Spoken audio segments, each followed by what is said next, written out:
Bismillahirrahmanirrahim. Assalamualaikum warahmatullahi wabarakatuh.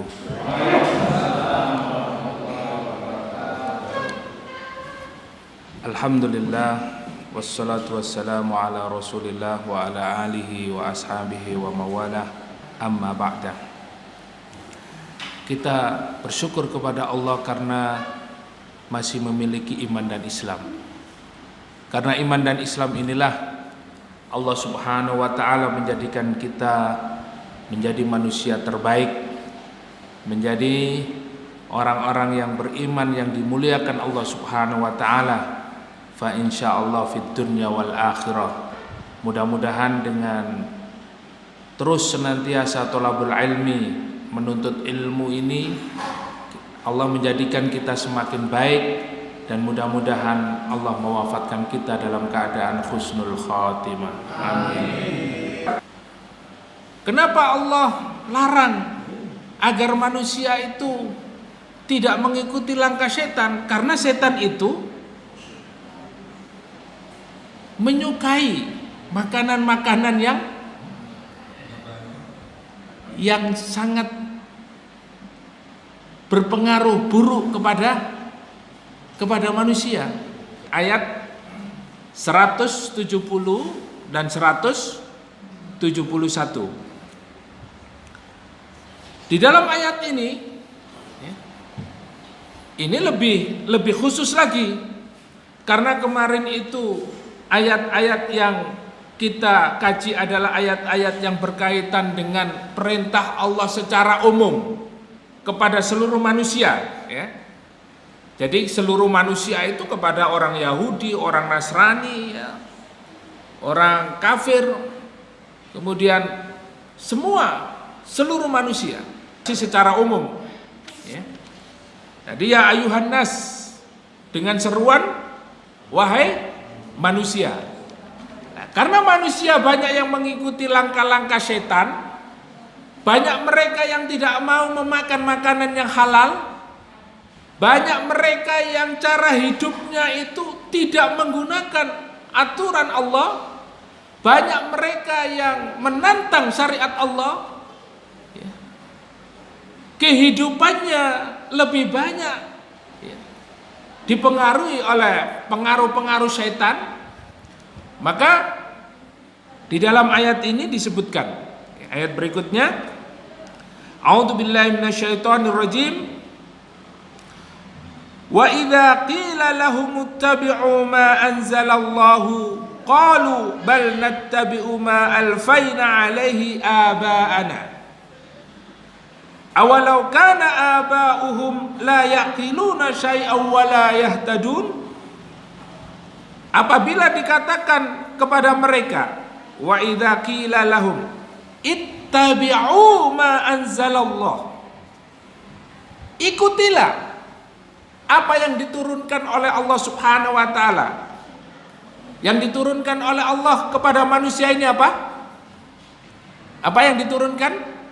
Melalui malaikat Jibril, kemudian melalui Rasulullah sallallahu alaihi wasallam, apa? Al-Quran. Petunjuk yang jelas, yang nyata diturunkan oleh Allah kepada manusia. Di dalam ayat ini disebutkan, ittabi'u ma anzalallah, ikutilah apa yang telah diturunkan oleh Allah kepada kalian. Apa jawaban mereka? Qalu, mereka berkata, bal nattabi'u ma alfayna 'alaihi aba'ana. Nah, ini Pak, ya. Kita coba menerjemahkan dulu, kemudian nanti akan kita kaji tafsirnya. Mereka ketika diperintah oleh Allah untuk mengikuti apa yang diturunkan oleh Allah, yakni Al-Quran, mereka katakan, bal nattabi'u ma alfaina alaihi aba'ana. Mereka kebanyakan tidak mengikuti apa yang diturunkan oleh Allah. Kebanyakan mereka menolak.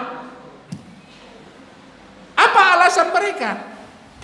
Disebutkan oleh Allah di dalam ayat ini, bal nattabi'u ma alfaina alaihi aba'ana. Kami lebih senang mengikuti apa yang sudah menjadi tradisi aba'ana, nenek-nenek moyang kami. Bapak-bapak kami dulu seperti ini, ya. Nenek moyang kami seperti ini.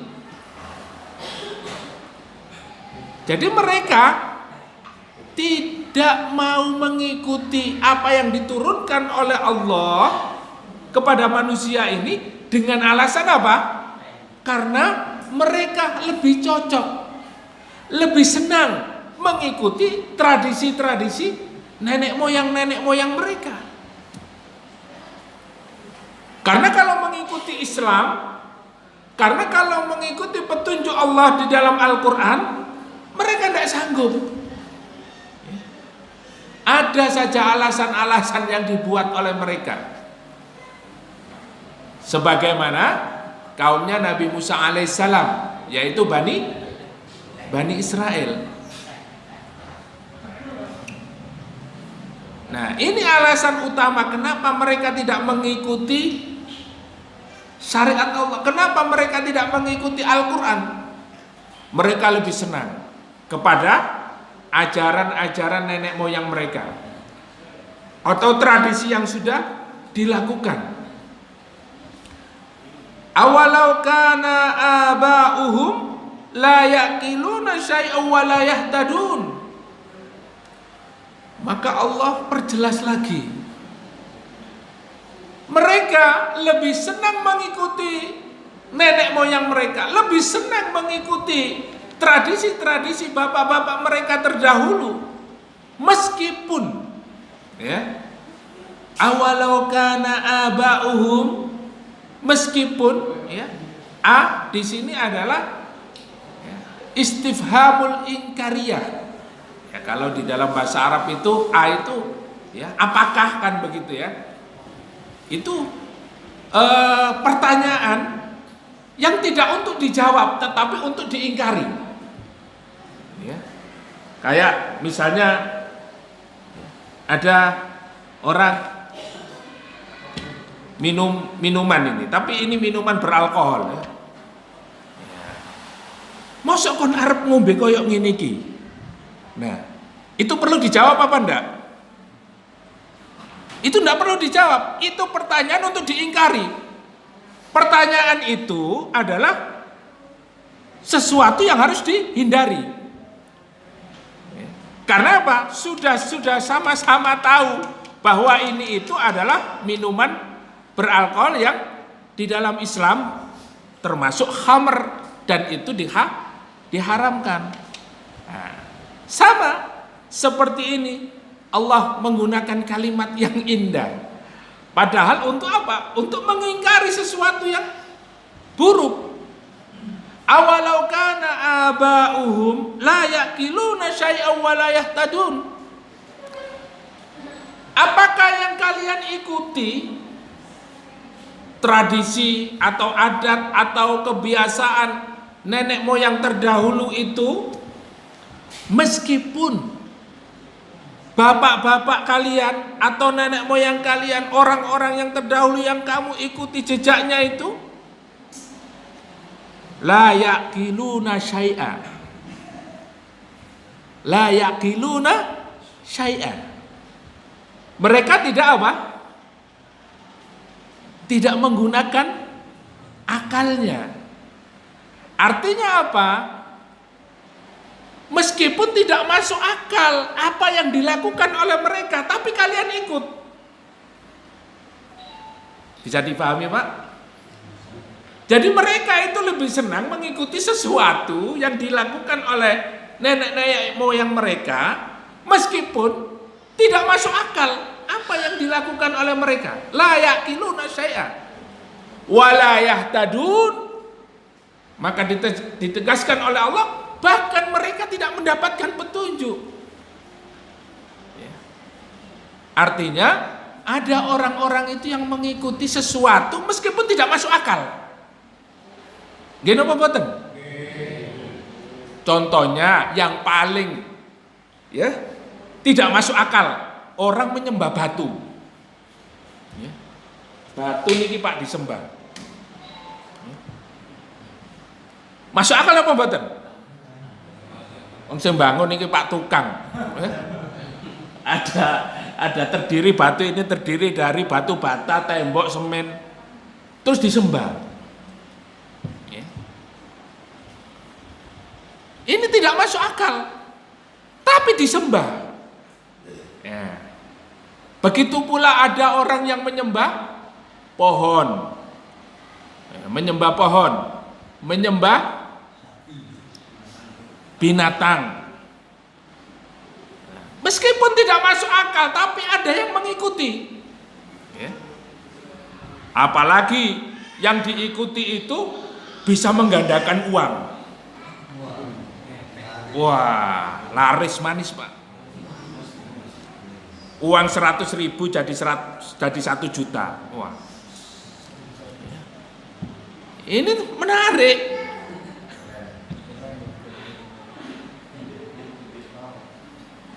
Ada orang yang sakit kemudian tidak berangkat atau tidak mendiagnosa, tidak berobat kepada dokter, tapi justru kepada paranormal, kepada dukun. Karena apa? Beralasan ini kebiasaan mbah-mbah yang dulu, kebiasaan nenek moyang kita dulu.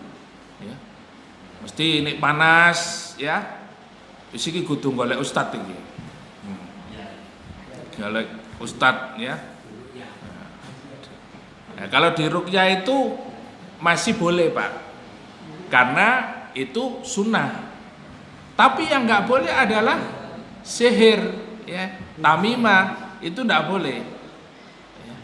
Kalau ruqyah itu adalah salah satu yang diajarkan oleh Rasulullah SAW, ya, pengobatan berdasarkan sunnah, mengobati orang dengan membacakan Al-Fatihah, itu sunnah, dan itu sudah kita kaji dulu ketika apa kita mengkaji tafsir Al-Fatihah, suratul Fatihah. Tapi masalahnya ketika datang itu mereka diberikan jimat, mereka diberikan amalan-amalan yang tidak ada sunnahnya, bahkan tidak ada ajarannya di dalam Islam, bahkan sampai dengan menyembelih ayam hitam, darahnya diminum, ayamnya yang sudah disembelih dibuang ke laut. Ini menjadi kebiasaan dan menjadi tradisi, dan ini tidak ada di dalam Islam, dan ini bertentangan dengan syariat. Jadi ketika adat itu tidak bersendi syariat, ya, kalau di dalam pegangan orang-orang saudara-saudara di Sumatera itu adat bersendi syariat, adat itu harus berdasarkan syariat, dan itu boleh di syariat, ya, itu berdasarkan kitabullah. Maka adat istiadat, ya, adat-adat yang dilakukan oleh orang-orang yang di kampung, di sekitar kita, boleh-boleh saja dilakukan. Akan tetapi adat-adat yang dilakukan itu tidak melanggar syariat. Tapi kalau sudah nyembah batu, nyembah pohon, nyembah apa namanya,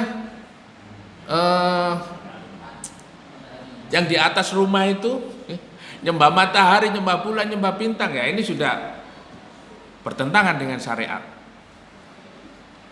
Nah, Allah Subhanahu wa taala menegaskan kepada mereka, apakah meskipun nenek moyang kalian itu melakukan sesuatu yang tidak masuk akal, kalian ikuti? Wala yahtadun, bahkan mereka tidak mendapatkan petunjuk. Tidak ada petunjuknya. Ngawur gitu ya. Nah ini.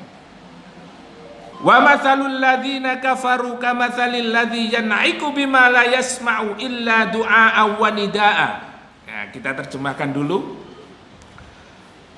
Maka permisalan orang-orang kafir, ya, orang-orang kafir, mereka yang tidak mengikuti petunjuk yang diturunkan oleh Allah kepada manusia, mereka yang tidak mau mengambil Al-Quran sebagai pedoman hidupnya, tidak mau mengikuti petunjuk Allah melalui wahyu Al-Quran dan As-Sunnah, maka permisalan orang-orang kafir ini kamatsalil ladzi yan'iku bima la yasma'u illa du'a wa nidaa, yaitu seperti apa? Yan'iku di sini adalah seperti memanggil binatang, ya. Memanggil binatang. Bima la yasma'u illa nida'u wa illa du'a wa nida'a. Jadi mereka itu mendengar tapi hanya apa? Tahu kalau dia itu memanggil. Nida itu memanggil dari dekat, duaan itu memanggil dari dekat, ya. Nah, nidaan memanggil dari jauh.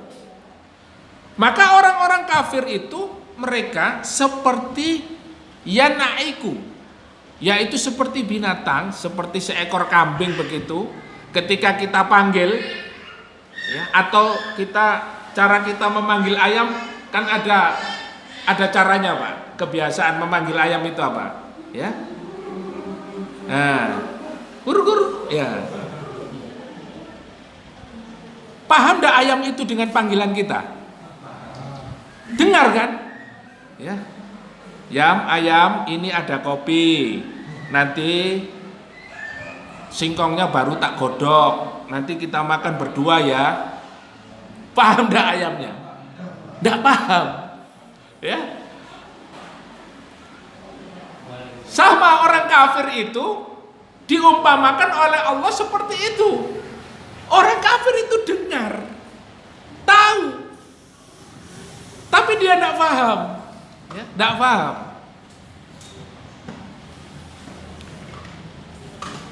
Nah, begitulah perumpamaan orang-orang kafir itu. Mereka itu dengar seruan-seruan itu, tapi dia tidak memahami. Summum bukmun umyun fahum la yaqilun. Kemudian Allah sampaikan kepada kita, orang-orang kafir itu ketika diumpamakan seperti binatang, ya, seperti seekor binatang yang dipanggil dia itu dengar, tapi tidak tahu makna, ya, nida, makna panggilan itu, tidak tahu apa makna duaan, ya, dakwah itu apa, yang benar itu apa, dia tidak paham. Maka apa?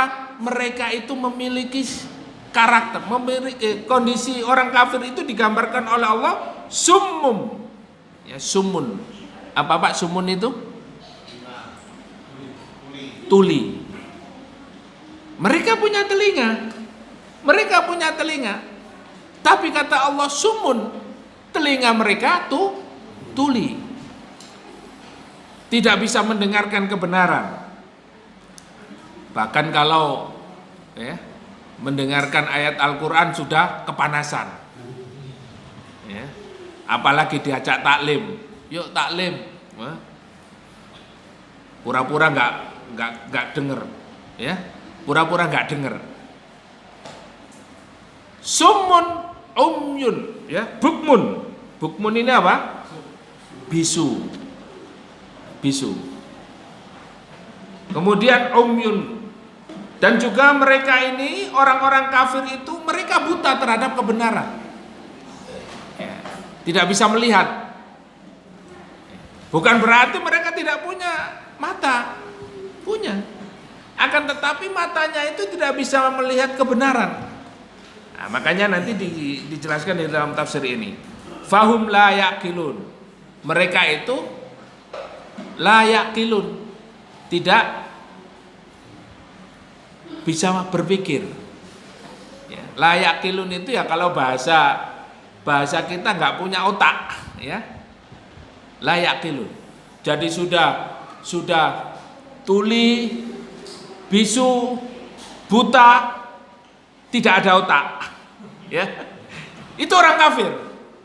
Kok bisa seperti itu? Ya itulah. Allah menggambarkan orang-orang kafir seperti itu.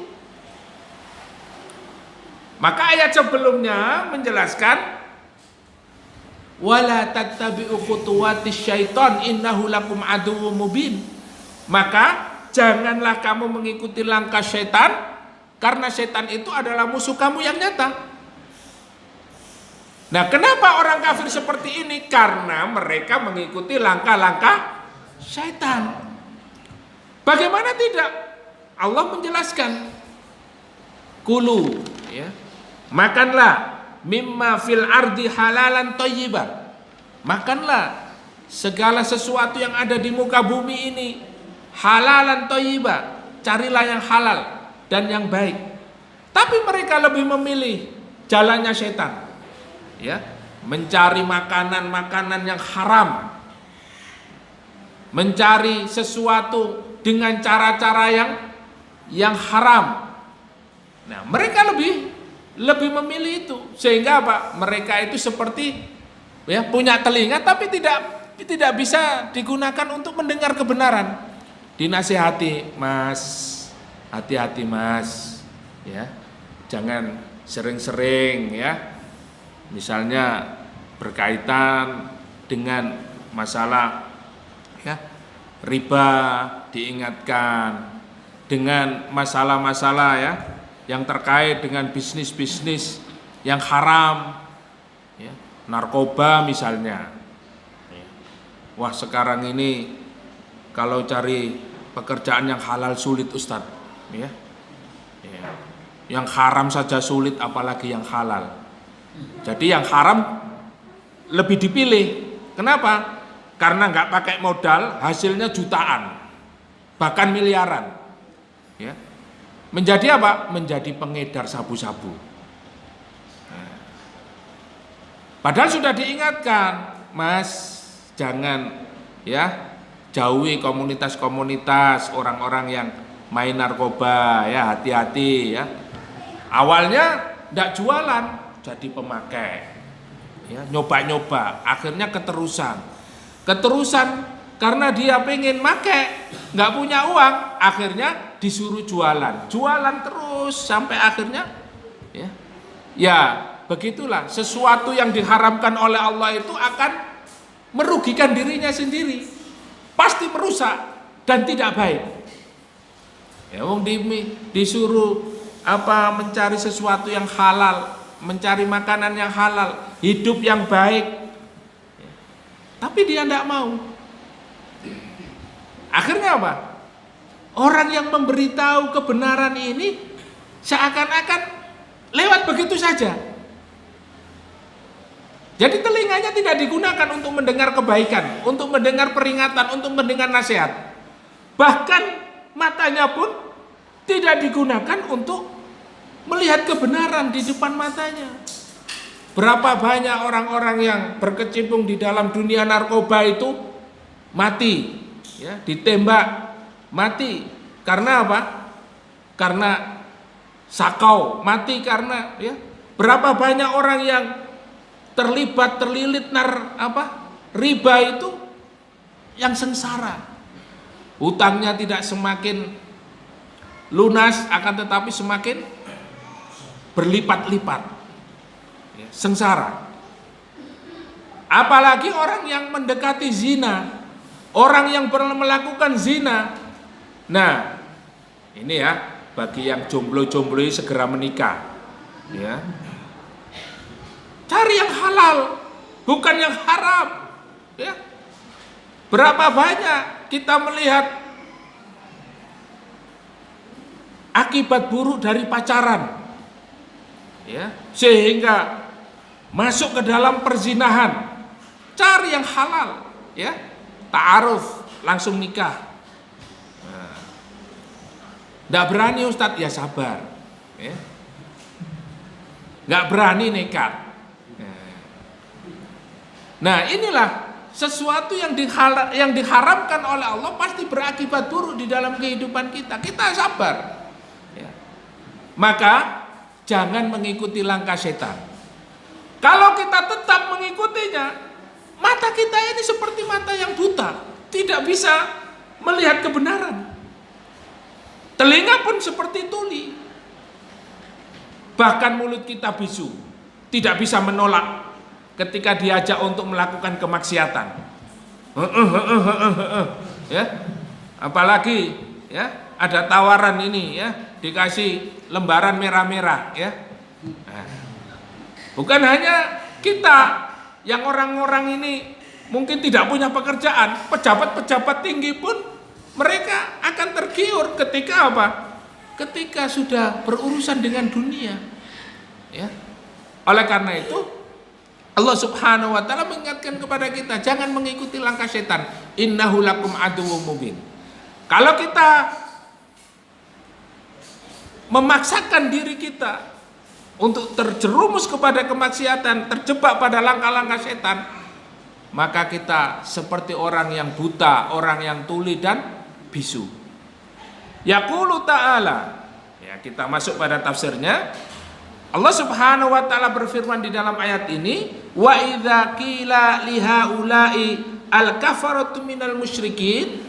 Ketika Allah berkata kepada orang-orang musyrik, orang-orang kafir musyrik,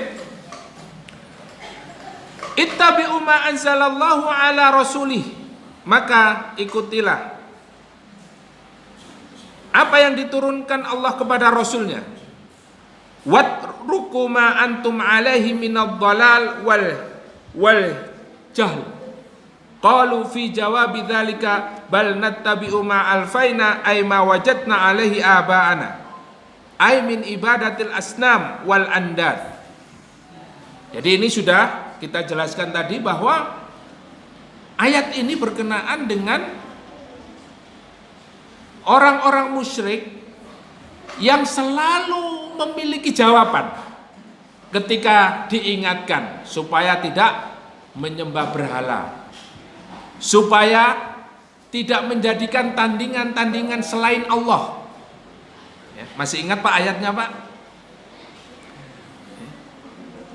Walladzina amanu asyaddu hubban lillah wa minan nas, dan di antara manusia itu mayyattakhidhu min dunillahi andadan. Ya, ini kan masih terkait ini ya ayatnya. Jadi 100 berapa kemarin? 168 ya. Ya. Dan di antara manusia itu mereka mengikuti, mengambil tandingan-tandingan selain Allah. Yuhibbunahum ka hubbillah. Mereka mencintai sebagaimana mencintai Allah. Walladzina amanu asyaddu hubban lillah. Dan orang yang beriman itu lebih cintanya sangat tinggi kepada Allah Subhanahu wa taala. Maka terbukti dengan hadirnya kita di majelis ilmu ini, bahwa terbukti bahwa kita ini orang yang beriman dan mencintai Allah. Kita buktikan kecintaan kita kepada Allah Subhanahu wa taala, yaitu dengan menjadikan Allah Subhanahu wa taala Rabbul Alamin, menjadikan Allah Subhanahu wa taala sebagai Rabb yang kita ibadahi. Jangan sampai kita mengambil tandingan-tandingan selain Allah Subhanahu wa taala.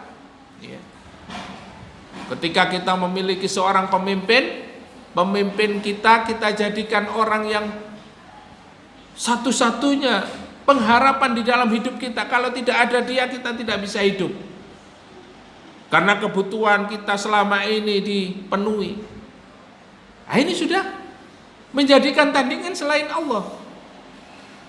Oleh karena itu kita harus berhati-hati dengan keyakinan-keyakinan yang menjerumuskan kita kepada kemusyrikan.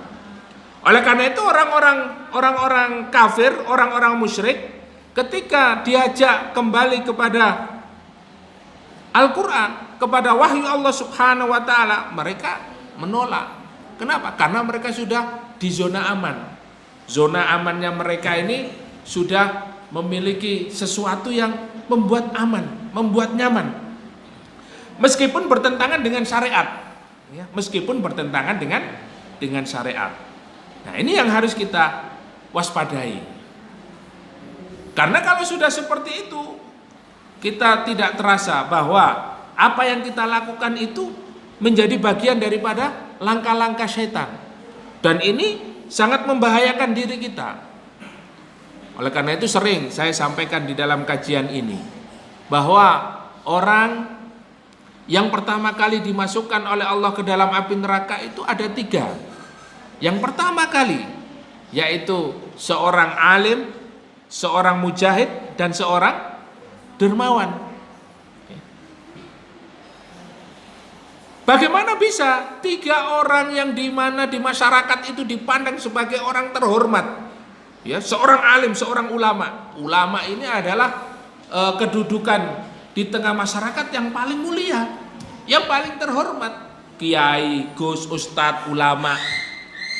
Tapi oleh Allah Subhanahu wa taala dimasukkan pertama kali ke dalam api neraka karena niatnya yang tidak benar.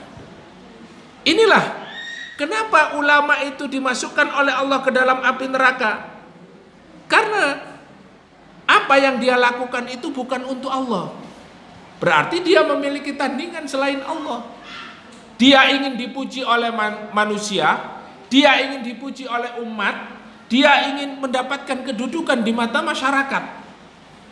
Dengan menjadi ustadz, ya, dengan menjadi alim, ya, sampai menghalalkan segala cara. Ya.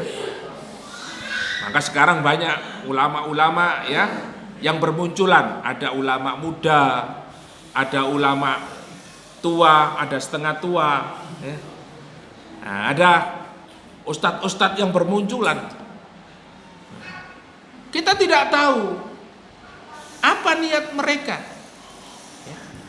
Akan tetapi kita hanya mengetahui mereka adalah para ulama yang memang di dalam, ya, memberikan ceramahnya, di dalam memberikan kajian-kajiannya bertujuan agar mengajak manusia menjadi baik, mengajak umat ini kembali kepada Islam. Maka yang tahu hanya dirinya dengan Allah Subhanahu wa taala. Orang beriman asyaddu hubban lillah, dia itu adalah yang paling tinggi kecintaannya kepada Allah. Sehingga ulama itu ada yang sampai pada tingkatan dia seorang wali. Seorang wali. Kalau dia betul-betul memiliki tujuan yang benar hanya kepada Allah Subhanahu wa taala, Allah akan mengangkat derajatnya. Sehingga di dalam hadis qudsi itu disebutkan man adani waliyan faqad adantuhu lil harb. Barang siapa yang memerangi waliku, maka akulah yang akan memeranginya. Wah, ini karena derajat ulama ini menjadi wali, menjadi orang yang betul-betul dia ini kedekatannya kepada Allah Subhanahu wa taala luar biasa, kecintaannya kepada Allah Subhanahu wa taala sangat tinggi, maka dia menjadi waliullah, wali Allah. Maka ada para ulama itu yang derajatnya meningkat, sehingga ada ustadz itu sampai ketika beliau memberikan ceramah, ya, kemudian dikejar-kejar, ya, seperti Nabi Musa alaihissalam dikejar-kejar Fir'aun dulu, ya, sampai kalau Nabi Musa mukjizat, tongkatnya dipukulkan ke lautan, lautnya terbelah. Nah, ini pun ada, ya, bukan Nabi, ya, tetapi seorang ulama, seorang ustadz yang dia ketika itu dicari-cari, dikejar-kejar, padahal sudah lewat di depan mereka tidak lihat. Nah, ini karena memang ulama itu juga mendapatkan karomah, mendapatkan kemuliaan dari Allah Subhanahu wa taala. Apalagi ulama-ulama yang berjihad di medan-medan perang, ya, di medan-medan perang. Mungkin kalau kita membaca kitabnya, ada kitabnya yang ditulis oleh seorang ulama mujahid ya, yang mungkin kita mengenal beliau dengan ya Syekh Abdullah Azam rahimahullah. Beliau adalah seorang ulama mujahid yang menulis Ayatul Rahman, ayat-ayat Allah, tanda-tanda kebesaran Allah di medan jihad Afghanistan. Nah, ini. Bagaimana ya, seorang yang hanya dengan kerikil saja bisa melempar tank itu, tanknya musuh, kemudian terbakar, meledak. Orang kafir tidak percaya.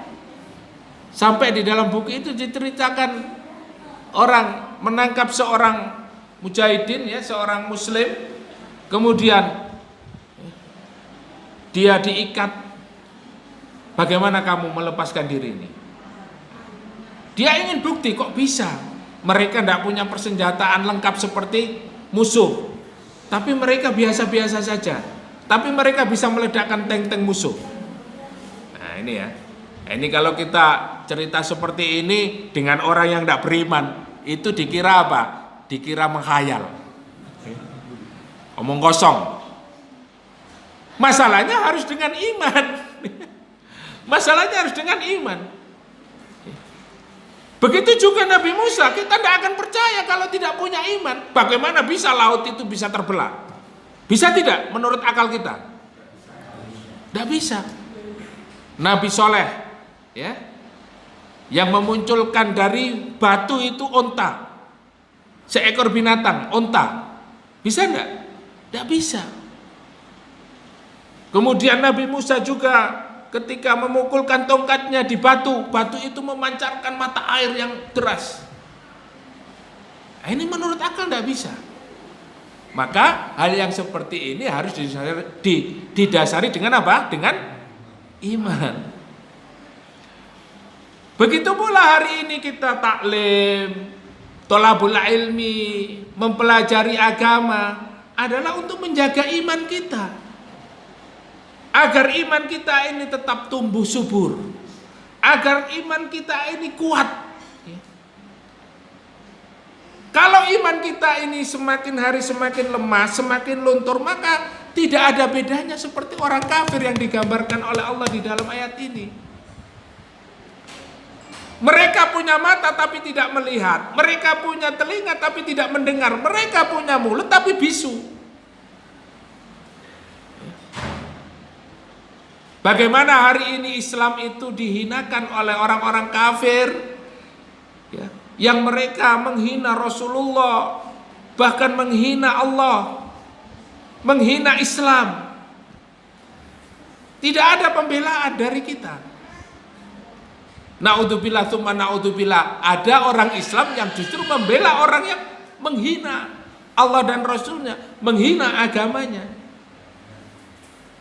Nah inilah, itulah orang kafir. Makanya kita diajarkan doa dengan doa yang ya, menjadikan iman kita kuat. Allahumma arinal haqqa haqqa warzuqna tibaa wa arinal batila batila warzuqna tinaba. Doa ini harus kita terus minta kepada Allah. Ya Allah, tunjukkanlah yang benar itu benar. Warzuqna tibaa, dan berikanlah kemudahan kepadaku untuk mengikuti kebenaran itu. Nah ini orang beriman ya. Wa arinal batila batila, dan tunjukkanlah kepadaku bahwa kebatilan itu batil. Bisa melihat itu batil, dan juga bisa menyadari bahwa itu batil, kita jauhi. Warzuqna ijtinaba, dan mampukanlah aku untuk menjauhi kebatilan-kebatilan itu. Bukan seperti orang kafir yang benar itu disalahkan. Syariat jilbab dikritisi ya. Jilbab ini nggak ada, adanya di Arab saja ya. Syariat jilbab dikritisi, sehingga banyak kaum muslimah hari ini melepas jilbabnya. Ya. Kemudian ibadah syariat pernikahan juga hari ini dikritisi. Menikah tapi tidak mau punya anak. Ya. Ada kan tren seperti itu? Ya. Menikah tapi tidak mau punya anak. Ini syariat-syariat yang ingin diselewengkan. Orang-orang kafir itu tahu. Mereka tahu bahwa itu baik, bahwa itu bagus. Apalagi sekarang trennya nikah beda agama. Wong agama lain saja mengatakan kalau kamu nikah beda agama berarti kamu menduakan Tuhan. Itu orang kafir. Kalau kamu menikah beda agama berarti kamu menduakan Tuhan. Ya. Itu orang kafir. Lah orang Islam mereka justru banyak yang mengikuti tren ini, menikah beda agama. Inilah keimanan. Kalau dia tidak punya iman maka summum bukmun umyun fahum la yaqilun. Ya. Sudah tuli, bisu, buta, tidak ada otak. Loh, ini bukan perkataan saya, tapi ini perkataan Allah Subhanahu wa taala di dalam Al-Qur'an.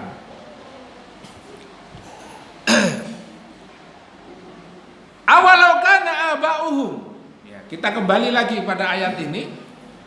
Nah, apa yang dimaksudnya? Ay alladzina yaqtaduna bihim wa tafuna atharahum la yaqiluna syai'aw wa la yahtadun ay laisa lahum fahum wala hidayatan laisa lahum fahmun wala hidayatan. Jadi mereka yang tidak memiliki pemahaman yang baik terhadap Islam ini dan juga tidak mendapatkan petunjuk. Mereka ini sudah mengetahui, memahami Islam ini adalah agama yang paling diridhoi di sisi Allah. Agama Islam ini solusi dalam kehidupan. Bahkan di dalam hadis disebutkan Ra'sul amri al-Islam wa amuduhu as-shalah wa dhirwatu thanamihi al-jihadu fi sabilillah.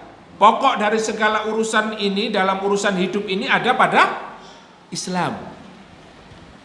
Artinya apa? Islam menjadi solusi dalam kehidupan manusia. Ya.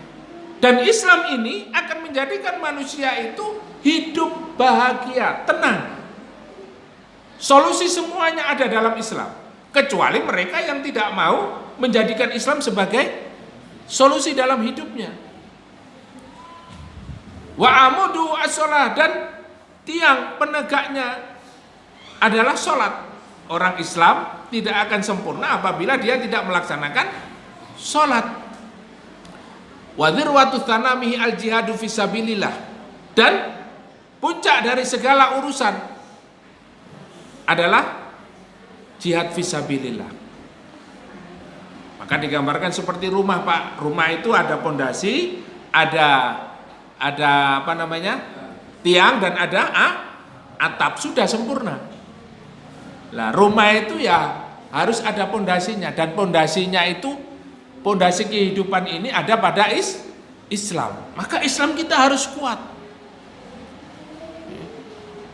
Dan Islam ini juga tidak akan sempurna apabila tidak memiliki tiangnya. Rumah itu akan roboh, mudah roboh jika rumah itu tidak ada tiang, cuma ada atap tok, tidak ada tiang, nggak bisa disebut rumah.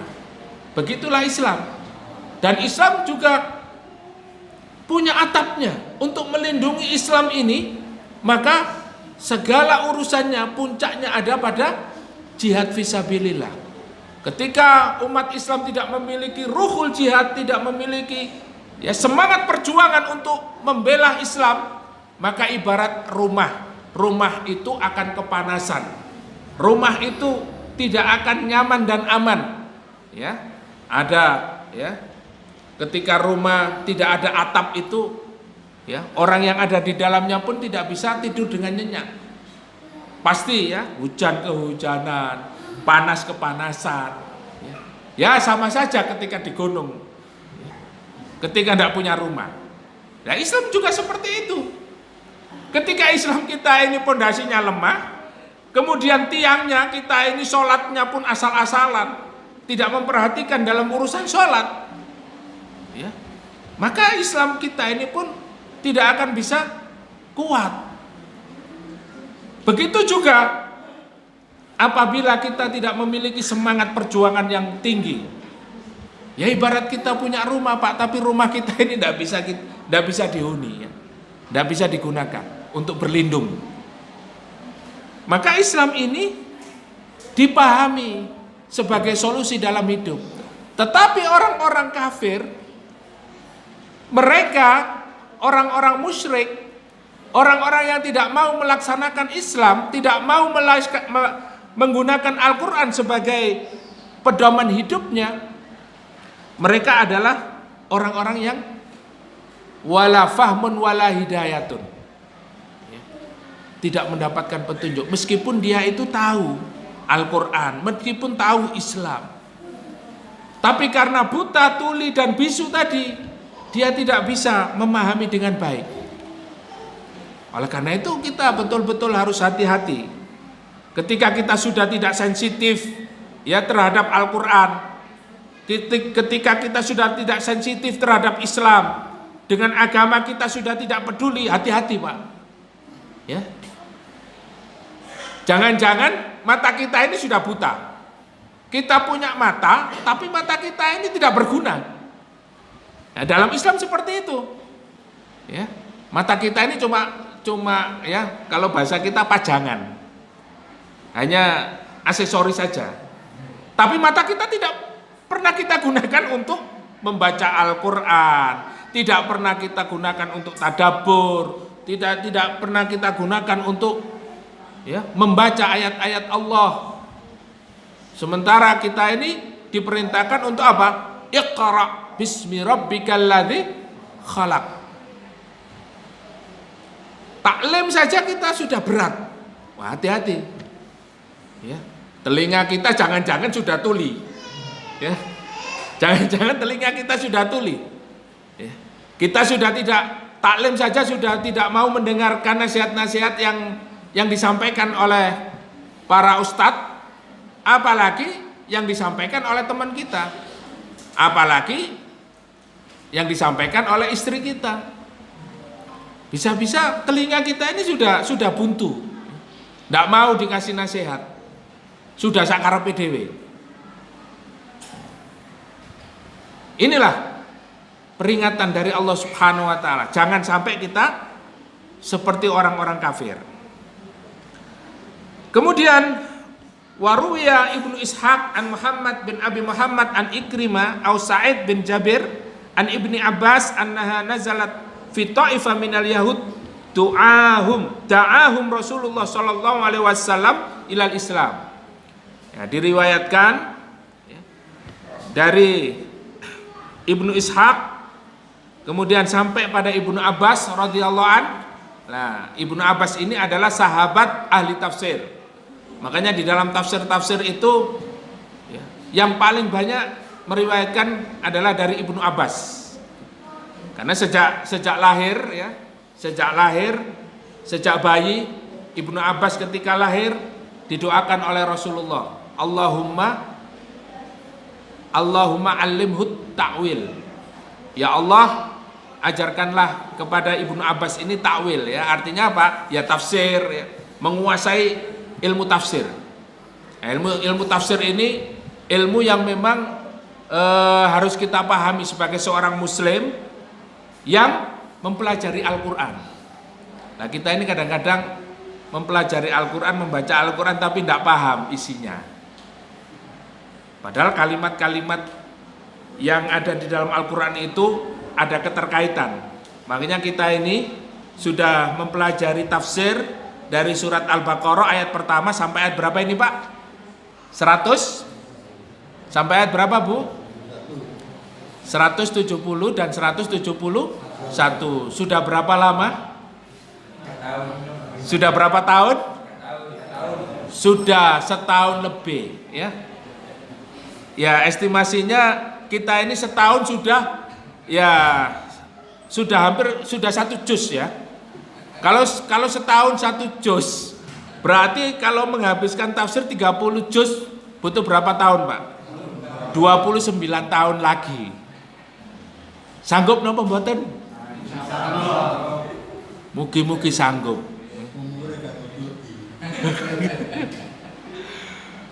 Inilah perjuangan kita.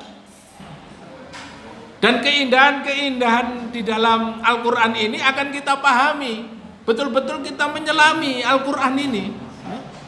Oleh karena itu butuh kesabaran, ya. Sabar. Kadang kita mengikutinya, kadang absen. Makanya kita harus betul-betul, ya, memiliki tekad yang kuat untuk belajar ilmu tafsir ini. Karena ini kewajiban kita memahami Al-Quran. Nah, di dalam hadis ini Rasulullah SAW pada suatu ketika mendatangi ta'ifatun minal Yahud, ya, sekelompok orang Yahudi. Kemudian diajak masuk kepada Islam. Faqalu, ya, orang Yahudi itu sama, Pak. Ketika pada zaman Rasulullah, kemudian dulu pada zaman Nabi Musa, itu karakternya masih sama. Apa yang dikatakan oleh orang Yahudi? Bal nattabi'u ma alfaina alaihi aba'ana. Ya. Ketika Rasulullah mengajak orang-orang Yahudi masuk Islam, mereka mengatakan, "Enggak. Kami ini tetap mengikuti sebagaimana apa yang dilakukan oleh nenek-nenek moyang kami. Kami tidak mau ikut Islam." Apa itu Islam itu? Ajaran apa itu Islam itu? Ya, nggak menguntungkan. Aku melbu Islam, gak duwe anak. Nah, kan gitu ya. Ada itu tafsirnya di dalam satu ayat. Jadi mereka mencela Islam. Ketika masuk Islam rugi, perdagangannya ndak untung, ya. Ya sama. Orang yang kalau misalnya baru ikut taklim ke dzikrullah sekali, rugi. Dagangan sepi, ya, gak dapat untung, ya, usahanya, malah mari taklim tambah banyak musibah. Nah ini seperti orang Yahudi menyalah-nyalahkan begitu. Ini. Tapi kalau misalnya dia mendapatkan sesuatu yang menguntungkan, wah ini Islam ini bagus, ini Islam ini, ya ini Islam ini, ya, menguntungkan, ya, taklim ono amplopane, begitu habis taklim kopi teh keluar semua, gado-gado sate, ya, wah menyenangkan ini, ya, seneng, ya. Jadi sesuatu yang menyenangkan dia itu ini yang benar. Tapi kalau merugikan, wah ini salah ini. Aku iki mau ketiban campur, ya. Jadi menyalahkan. Orang Yahudi begitu. Sudah, saya tidak mau masuk Islam. Apa itu Islam itu? Ya. Ajaran apa Islam itu? Hanya ajaran khayalannya Muhammad. Mereka begitu, ya. Sehingga apa? Sehingga orang-orang Yahudi tetap bersikeras. Saya mengikuti apa yang diajarkan oleh nenek moyang kita, nenek moyang kami. Fa anzalallahu hadhil ayah, kemudian turunlah ayat ini. Tsumma daraba lahum ta'ala mathalan, kemudian Allah memberikan perumpamaan kepada mereka. Kama qala ta'ala lil ladzina la yu'minuna bil akhirah mathalus saw. Yaitu mereka adalah orang-orang yang tidak beriman kepada akhirat itu. Dia adalah memiliki permisalan yang sangat buruk. Jadi orang-orang Yahudi itu, ya, diantaranya mereka tidak beriman kepada akhirat. Dulu pernah kita kaji, ya, mereka pun membedakan antara malaikat Jibril dan malaikat, masih ingat Pak? Lupa, ya. Malaikat Mikail. Orang-orang Yahudi lebih senang mana? Malaikat Jibril apa Mikail? Lebih senang malaikat Mikail, ya. Jadi kebenciannya terhadap Jibril itu luar biasa orang-orang Yahudi, ya. Itu dianggap malaikat yang kurang ajar, ya. Yang menurunkan ya perintah-perintah, ya. Jadi mereka lebih senang dengan malaikat Mikail karena mereka tugasnya adalah membagi rezeki. Lebih senang, lebih mencintai malaikat Mikail dan melaknat malaikat Jibril. Itu orang Yahudi. Begitulah mereka orang-orang Yahudi diperumpamakan oleh Allah Subhanahu wa taala, dan orang-orang yang beriman, ya, orang-orang yang tidak beriman kepada akhirat itu perumpamaannya sangat jelek sekali. Faqala wa mathalul ladzina kafaru, dan Allah Subhanahu wa taala berfirman, perumpamaan orang-orang yang kafir, ai fi mahum minal ghayyi wad dhalal wal jahl kadawabis sarihah allati la tafqahu ma yuqalu laha. Di dalam tafsir ini disebutkan bahwa perumpamaan orang kafir adalah mereka yang sesat, mereka yang jahil, mereka yang bodoh. Kadawabis sarihah allati la tafqahu ma yuqalu laha, yaitu seperti binatang melata. Binatang yang dia itu dipanggil tapi dia tidak tahu. Ya, hanya dengar saja panggilan itu, tapi dia tidak paham seruan-seruan itu. Bal idza naika biha ra'iyaha aida'aha ila ma yurshiduha la tafqahu ma yuqalu wa la tafhamu. Kalau dia dipanggil, ya, misalnya ini kita lebih mudah memahami kambing. Kambing itu dipanggil, ya. Bagaimana cara memanggil kambing? Be gitu ya. Atau ada yang lain mungkin ya, yang ahli perkambingan, ya. Ya. Jadi ketika dipanggil, datang dia, penggembala kambing itu, cara manggil, tapi dia tidak paham apa seruan dari tuannya itu apa. Dia tidak paham. Pokoknya dia datang gitu aja. Dia hanya mendengarkan seruan itu, tapi dia tidak memahami. Bal innama tasma'u sautuhu faqat, ya, akan tetapi binatang itu hanya mendengarkan suaranya saja. Begitulah orang kafir, Pak. Hari ini pun orang yang tidak mau, ya, membersamai Islam, tidak mau memahami Islam dengan baik, mereka itu seperti orang kafir, hanya mendengar suaranya saja, memahami saja, tapi dia tidak mau apa? Tidak mau mengamalkan Islam, tidak mau betul-betul menjadikan Islam itu sebagai aturan dalam hidupnya. Banyak orang-orang orientalis, ya, orang-orang yang belajar Islam itu bukan untuk meninggikan Islam, bukan untuk memurnikan ajaran Islam, tapi justru untuk meraih kedudukan, meraih dunia. Bahkan naudzubillah belajar Islam hanya untuk memerangi Islam. Nah ini, begitulah orang-orang kafir. Mereka tidak mau memahami Islam, padahal mereka tahu Islam itu seperti apa. Hakadza ruwiya an Ibni Abbas wa Abul Aliyah wa Mujahid wa Ikrimah wa Qatadah. Ya, beginilah para ulama memberikan meriwayatkan, ya, dari penjelasan tentang perumpamaan orang-orang kafir tersebut. Waqila, dan juga dikatakan, innama hadza mathalu daraba lahum fi du'aihimul asnam allati la tasma'u wa la tubsiru wa la taqilu syai'a.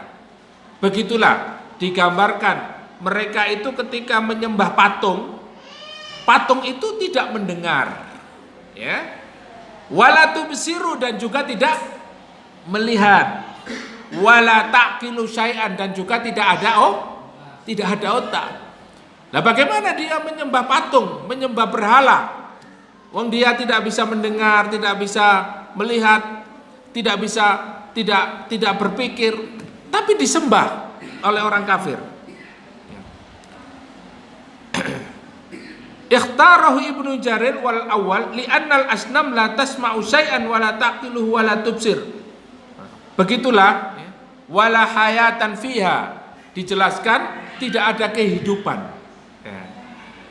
Jadi inilah ketika orang-orang kafir itu menyembah berhala, menyembah selain Allah, maka mereka justru tidak memiliki kemuliaan. Bagaimana bisa mereka menyembah patung yang tidak mendengar, tidak melihat, dan tidak ada kehidupan di dalamnya? Oleh karena itu perjuangan Nabi Ibrahim alaihissalam ketika menghancurkan berhala-berhala Raja Namrud itu adalah satu pelajaran yang sangat berharga sekali. Ketika beliau diperintahkan oleh Allah Subhanahu wa taala untuk berdakwah di tengah-tengah penguasa yang zalim, ya. Di tengah-tengah penguasa yang zalim, yaitu di tengah Raja Namrud yang begitu kejam, apa yang dilakukan oleh Nabi Ibrahim?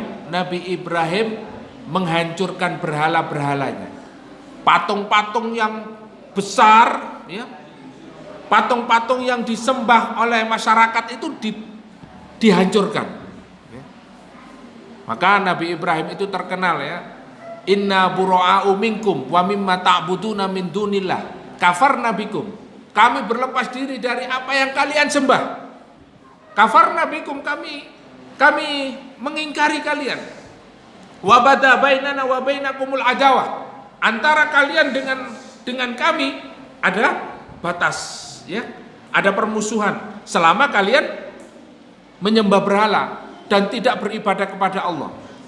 Ya, begitu tegasnya Nabi Ibrahim diabadikan di dalam Al-Quran. Sehingga apa? Nabi Ibrahim berani, Pak, menghancurkan berhala. Ketika berhala-berhala sudah hancur, Raja Namrud datang kemudian tanya, siapa yang menghancurkan berhala ini? Ya.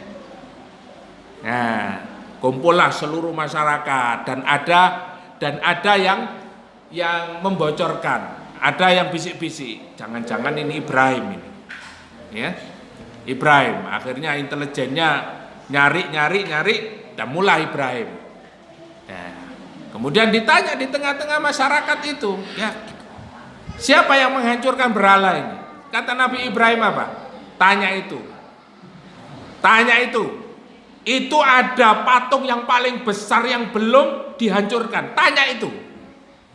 Loh, saya ini tanya kamu. Loh, katanya Tuhan. Ya. Katanya. Coba tanya itu. Pasti dia tahu itu yang menghancurkan anak buahnya, patung-patung yang kecil-kecil itu. Ya, tambah marah. Ya, raja ini tambah marah. Loh, katanya Tuhan. Kalau Tuhan itu dia akan bisa tahu siapa yang menghancurkan. Tuhan itu bisa maha segala-galanya. Tapi mengapa dia tidak bisa menjawab? Ya, semakin marah rajanya ini, ya. Penguasanya ini semakin menjadi kemarahannya. Karena apa?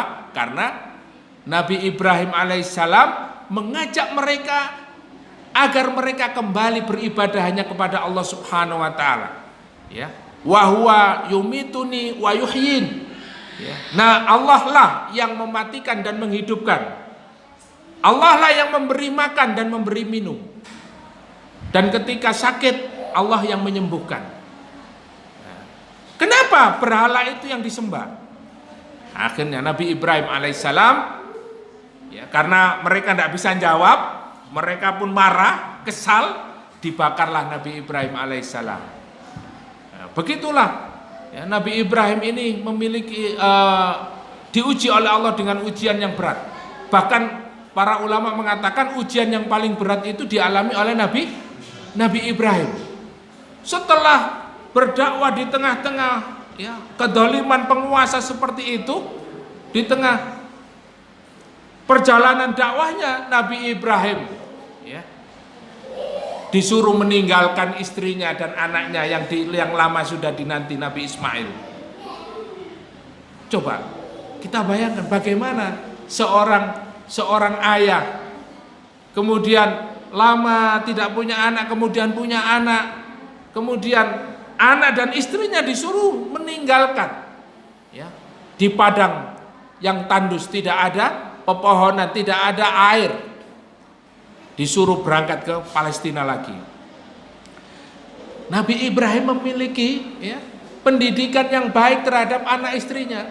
Mungkin kalau bapak-bapak sekarang, ya, atau istri dan anak yang ditinggalkan suaminya, ya, Ma atau Mi, ya, atau Bu, aku tak berangkat sih. Lu sih berhasil ya apa, Pak? Lu cicilan sepeda motor ya apa kok sampai tinggal plus ngono ae.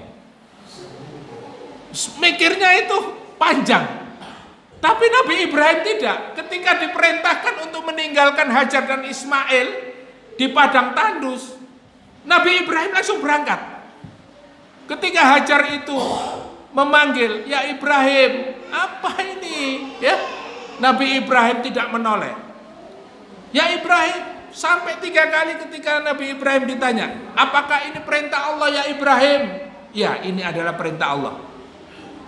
Istrinya Hajar memiliki pendidikan yang baik, beriman kepada Allah, dan sudah dididik Nabi Ibrahim menjadi wanita yang kuat, istri yang hebat. Hajar tidak protes. Ya sudah, kalau ini adalah perintah Allah, maka aku yakin Allah yang melindungiku, Allah yang menolongku. Nah, sehingga Nabi Ibrahim berangkat. Masya Allah, ya, bagaimana karakter istrinya Nabi Ibrahim. Begitu juga anaknya, sudah berdakwah, disuruh kembali lagi. Allah memerintahkan Nabi Ibrahim kembali lagi ketika anaknya Nabi Ismail ini sudah besar, sudah remaja, sudah ya tumbuh remaja. Apa yang dilakukan? Apa perintah Allah kepada Nabi Ibrahim alaihissalam? Ya, ya bunayya, inni ara fil manam fandur madza tara. Inni ara fil manam anni adzbahuka fandur madza tara. Anaknya dipanggil, Mail, sini Mil. Panggil. Tapi enggak langsung disembelih, Pak. Ya.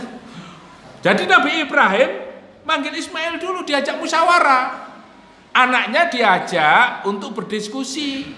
Nah, inilah pelajaran yang berharga bagi kita sebagai orang tua, ya. Misalnya kalau mau mengajak atau punya kebijakan orang tua, anaknya diajak ngomong dulu, ya. Ya apa El, ini Abi mimpi tadi malam. Mimpi apa Bi? Ya, Ani adzbahuka. Abi mimpi diperintah sama Allah untuk nyembelih kamu. Fandur madza taro. Ya apa Le? Ya apa? Pendapatmu ya apa? Karena ini adalah anak Nabi Ibrahim yang sudah dididik oleh istrinya yang kuat, hebat. Apa jawaban Nabi Ismail? Ya, kalau mungkin hari ini melihat bapak moro-moro kok arep nyembelih anak, waduh Pak, aku sik cilik Pak. Ya. Apa kata Nabi Ismail? Ya abatif alma tu'mar satajiduni insyaallahu minas sabirin. Wis Pak, monggo, silakan Bapak lakukan, fa insyaallah Bapak akan mendapatkan diriku menjadi orang-orang yang sabar, termasuk orang yang sabar. Begitulah, ya, pemuda Ismail, bagaimana ketika diajak untuk menjalankan perintah Allah. Begitu juga Hajar, istri Nabi Ibrahim alaihissalam, ketika ditinggalkan berdakwah, sabar, tenang, ya, dan yakin Allah akan mendatangkan rezeki, sehingga hari ini buah-buahan rezeki datang, bahkan air zam-zam yang akan selalu ada sampai hari kiamat nanti. Ini adalah satu mukjizat. Bagaimana Allah Subhanahu wa taala memberikan pertolongan kepada siapa saja yang menjalankan perintah Allah. Oleh karena itu, hari ini kita belajar, Bapak Ibu yang dimuliakan Allah Subhanahu wa taala, untuk betul-betul menjadi seorang muslim yang berusaha menjalankan perintah Allah. Wattabi ma anzalallah. Ikutilah apa yang diperintahkan oleh Allah Subhanahu wa taala. Nah, hari ini bagaimana kita menjalankan syariat Islam? Pengorbanan kita sebagaimana pengorbanan Nabi Ibrahim. Apakah kita sudah sanggup? Ya, kita mencintai anak, mencintai istri, mencintai keluarga, kemudian kita berkorban untuk Islam, meninggalkan ya, anak istri berjuang untuk menegakkan Islam, ya, mengajak anak dan istri, mengajak keluarga untuk berkorban demi Islam. Inilah ya, yang harus kita tanamkan kepada diri kita, kepada keluarga kita, dan kepada kaum muslimin untuk selalu istiqomah menjalankan syariat Allah Subhanahu wa taala. Istiqomah itu berat, yang ringan itu apa, Pak? Istirahat ya. Istiqomah itu berat, yang ringan istirahat. Makanya ya, kita ini belum jam 9 sudah mau istirahat ya. Banyak yang sudah lelah ya. Ya. Bapak Ibu yang dimuliakan Allah Subhanahu wa taala, mudah-mudahan kajian kita pada hari ini ya sangat bermanfaat dan memberikan motivasi kepada kita untuk senantiasa menjadi muslim yang istiqomah di dalam menjalankan Islam, dan kita berusaha menghindari dari langkah-langkah setan, mengikuti pengaruh-pengaruh buruk setan, sehingga tidak menjadi orang-orang kafir yang dikatakan oleh Allah mereka adalah orang yang mendengar seruan Islam, tetapi telinga mereka tuli, mata mereka buta, dan mulut mereka bisu. Mudah-mudahan kita tidak seperti itu, dan mudah-mudahan Allah Subhanahu wa taala menjadikan kita seorang muslim yang istiqomah dan diwafatkan oleh Allah Subhanahu wa taala dalam keadaan husnul khatimah. Amin ya rabbal alamin. Mari kita tutup kajian kita pada malam hari ini dengan membaca hamdalah dan doa kafaratul majlis. Alhamdulillahirabbil alamin. Subhanakallahumma wa bihamdika asyhadu an la ilaha illa anta astaghfiruka wa atubu ilaik. Assalamualaikum warahmatullahi wabarakatuh.